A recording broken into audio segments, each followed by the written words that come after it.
آج کی حدیث میں ہم پڑھیں گے کہ جنوں سے کیا حساب ہوتا ہے یا ہوگا،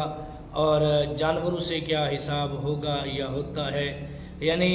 کیا جن اور حیوانات بھی قبر میں یا پھر مرنے کے بعد سوال و جواب دیں گے، ان کا بھی حساب کتاب ہوگا یا نہیں، اور کیا شیطان جو ہے قبر میں آتا ہے، کیا انسان کو قبر میں آ کر ورگلاتا ہے یا نہیں، یہ سب باتیں آج ہم جو ہے اس حدیث مبارکہ میں پڑھیں گے۔ اور اس کے ساتھ ساتھ دجال کا فتنہ، یعنی دجال کا فتنہ کیا ہے، اور یہ بھی ہم آج کی حدیث میں پڑھیں گے۔ تو بغیر وقت ضائع کیے شروع کرتے ہیں۔ تو نحمدہ ونصلی ونسلم علی رسولہ الکریم، اما بعد فاعوذ باللہ من الشیطان الرجیم، بسم اللہ الرحمن الرحیم، مولا صلی وسلم دائما ابدا علی حبیبک خیر خلق کلہم۔ حضرت اسماء بنت ابو بکر رضی اللہ تعالی عنہا سے مروی ہے، فرماتی ہیں کہ حضور علیہ السلام وعظ کے لیے کھڑے ہوئے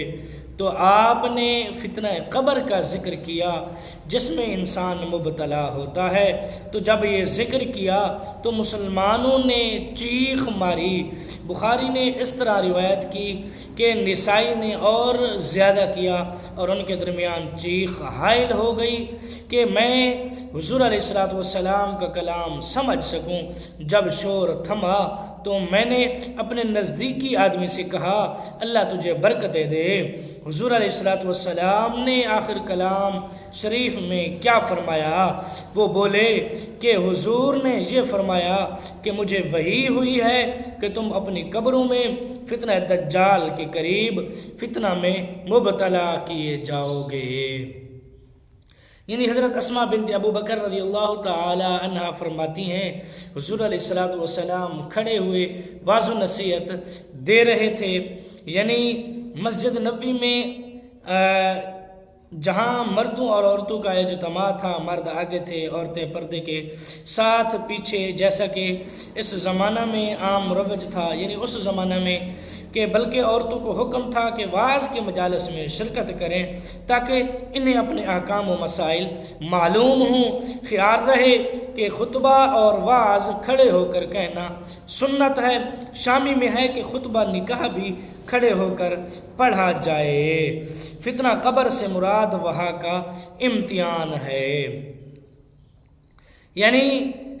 فتنہ قبر سے مراد جو ہے وہاں کا امتحان ہے، جو سوال و جواب ہوں گے یہ فتنہ ہے کہ جو مومن ہوگا اس فتنہ سے بچا رہے گا، یعنی جو سوال و جواب کے صحیح سوال و جواب کرے گا، یعنی جواب عطا کرے گا، جواب دے گا، تو وہ اس فتنہ سے بچ جائے گا۔ پھر فرماتے ہیں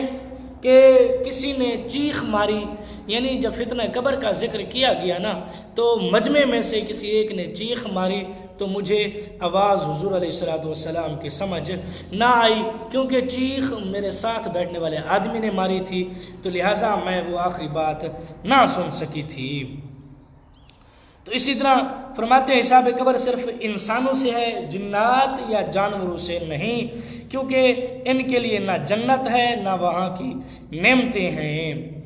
اور یعنی فرماتے ہیں کہ حساب قبر جو ہے صرف اور صرف انسانوں سے ہوگا، جنوں سے بھی حساب قبر نہ ہوگا، حیوانوں سے بھی حساب قبر نہ ہوگا، یعنی ان سے سوال وغیرہ نہ کیے جائیں گے کہ تم نے زندگی میں کیا کیا کیا نہ کیا۔ تو فرماتے ہیں نہ ان کے لیے جنت ہے نہ ان کے لیے دوزخ ہے، یعنی ان کے لیے کچھ نہیں ہے۔ کفار جن کے لیے صرف جہنم ہے، جانوروں کے لیے دونوں میں کچھ نہیں، یعنی مومن کے لیے جنت ہے، کفار کے لیے دوزخ ہے، جانوروں میں ان دونوں کے لیے کچھ نہیں، جانوروں کے لیے ان دونوں میں سے کچھ نہیں ہے، بلکہ مظالم کا بدلہ کرا کر انہیں مٹی کر دیا جائے گا۔ اس کی تحقیق فرماتے ہیں ہمارے فتویٰ میں دیکھو۔ ہیبت سے گھبرا کر رو پڑے اور بے اختیاری سے چیخ نکل گئی، اس میں ریا کی گنجائش نہ تھی۔ خیال رہے کہ خوف الہی میں صرف آنسوں سے رونا بہت بہتر ہے۔ رب تعالیٰ فرماتا ہے اعینہم تفیض من الدمع، یعنی فرماتے ہیں اللہ تبارک و تعالی نے فرمایا تو ان کی آنکھیں دیکھو کہ آنسوؤں سے ابر رہی ہیں، لیکن اگر بے اختیاری میں لوگوں کے سامنے جو ہے چیخ نکل جائے تو یہ بھی ریا نہ ہوگا بلکہ یہ بھی عبادت ہوگی۔ پہلے تو کہتے ہیں خیال رہے کہ چیخ وغیرہ نہ نکلے، بندہ صرف اور صرف آنسوؤں سے روئے اور بلا اختیاری اگر چیخ نکل بھی جائے تو وہ بھی عبادت ہے۔ فرماتے ہیں اس سے چند مسئلے معلوم ہوتے ہیں کہ ایک یہ عورت اجنبی مرد سے ضرورتاً پردے میں رہ کر کلام کر سکتی ہے بشرطے کہ سادی گفتگو کرے، آواز میں شرینی اور لوچ نہ ہو، یعنی کڑخت اور سخت لہجے میں بات کرے تو کر سکتی ہے، ورنہ پیار کے انداز میں یہ ہرگز جائز نہیں ہے، یہ حرام ہے، گناہ ہے۔